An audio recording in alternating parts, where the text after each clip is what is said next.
எல்லாருமே லியோ 2 வரணும், லியோ 2 வரணும்னு தான் வெயிட் பண்றாங்க. ஆனா, எனக்கோ மாஸ்டர் 2 எடுக்கணும் அப்படின்னு தான் வந்துட்டு எப்பவும் மனசுக்குள்ள தோணிட்டுருக்கு. ஏன்னா, இந்த ஜேடி கேரக்டர நான் இன்னும் முழுசா முடிக்கவே இல்ல அப்படின்னு லோகேஷ் கனகராஜ் வந்து சொல்லியிருக்காரு. ஸோ, லோகி பார்த்தீங்கன்னா, நம்ம தளபதி விஜய வச்சு மாஸ்டர் பாகம் 2 எடுக்கணும் அப்படின்ற முடிவுல தான் இருந்திருக்காரு. ஆனா, தளபதி விஜயோ இப்ப வந்துட்டு சினிமாவை விட்டு அரசியலுக்குள்ள போயிட்டாரு. அவர் எப்பவாவது சரி ஓகே எடுத்துக்கோ அப்படின்னு சொன்னான்னா கண்டிப்பா நான் வந்துட்டு மாஸ்டர் பாகம் 2 எடுப்பேன், அதுக்காக தான் வெயிட் பண்றேன் அப்படின்னு லோக்கி வந்து சொல்லியிருக்காரு. ஸோ யாரெல்லாம் ஜேடி கேரக்டரை வச்சு மாஸ்டர் பாகம் 2 வந்தா நல்லா இருக்கும் அப்படின்னு நினைக்கிறீங்க? இல்லைன்னா தளபதி விஜய வச்சு இன்னொரு திரைப்படம் எடுக்கணும் அப்படின்னா அது எந்த திரைப்படத்தை எடுத்தா நல்லா இருக்கும்னு நினைக்கிறீங்க? பாகம் 2 உங்களோட ஒப்பீனியனை கமெண்ட்ஸ்ல சொல்லுங்க.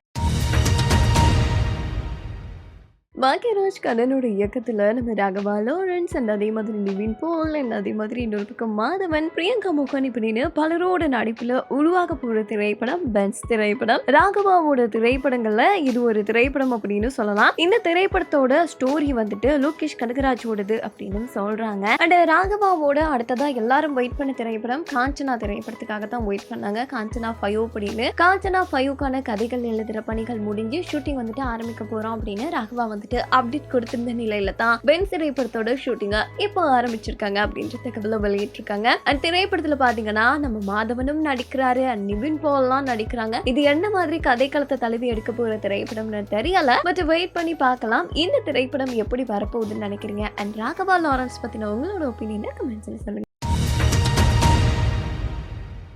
குட் நைட் திரைப்பட இயக்குனர் விநாயக் சந்திரசேகரோட இயக்கத்துல நம்ம சிவகார்த்திகேயன் அடுத்ததா ஒரு திரைப்படத்துல வந்துட்டு நடிக்க போறாரு. ஸோ இந்த திரைப்படம் பத்தின ஒரு அப்டேட் வந்து ரீசெண்ட் டைம் கிடைச்சிருக்கு. அது என்னன்னா, நம்ம சிவகார்த்திகேயனுக்கு அப்பா கேரக்டர் பிளே பண்ண சொல்லி மோகன்லால் கிட்ட பேச்சுவார்த்தை போய்கிட்டு இருக்கான். இது வந்துட்டு அப்பா பையன் கேரக்டரை பேஸ் பண்ண மாதிரியான ஒரு திரைப்படம் அப்படின்னு தான் சொல்லியிருக்காங்க. ஸோ ஆல்ரெடி வந்துட்டு நம்ம சிவகார்த்திகேயனோட பராசக்தி திரைப்படம் ஒரு பக்கம் வந்துட்டு ரெடி ஆகிட்டு இருக்கு. அண்ட் அது கூடவே பாத்தீங்கன்னா மதராசி திரைப்படம் ஒரு பக்கம் ரெடி ஆகிட்டு இருக்கு. அண்ட் அடுத்தடுத்த திரைப்படங்கள்ல வந்துட்டு கமிட் ஆகி ரொம்ப ஆக்டிவா வந்துட்டு அவரோட அப்டேட்ஸ் எல்லாம் கொடுத்துட்டு இருக்காங்க. அண்ட் அவர் வந்துட்டு திரைப்படங்கள் அப்படின்றத தாண்டி இன்னொரு பக்கம் வந்துட்டு நிறைய டிவி ப்ரோக்ராம்ஸ்லயும் வந்து கலந்துக்கிறாரு. எல்லா பக்கமும் வந்துட்டு சிவகார்த்திகேயன் ஆக்டிவா இருக்காரு அப்படின்னு சொல்லலாம். இந்த நிலையில தான் அவரோட அடுத்த திரைப்படத்துக்கு இப்படி ஒரு அப்டேட் கொடுத்திருக்காங்க. அப்பா பையன் ஒரு ரிலேஷன்ஷிப்பை பேஸ் பண்ண மாதிரி திரைப்படம் எடுக்க போறோம் அப்படின்னு. இதை பத்தி நீங்க என்ன நினைக்கிறீங்க அப்படின்ற உங்களோட ஒப்பீனியனை கமெண்ட்ஸ்ல சொல்லுங்க.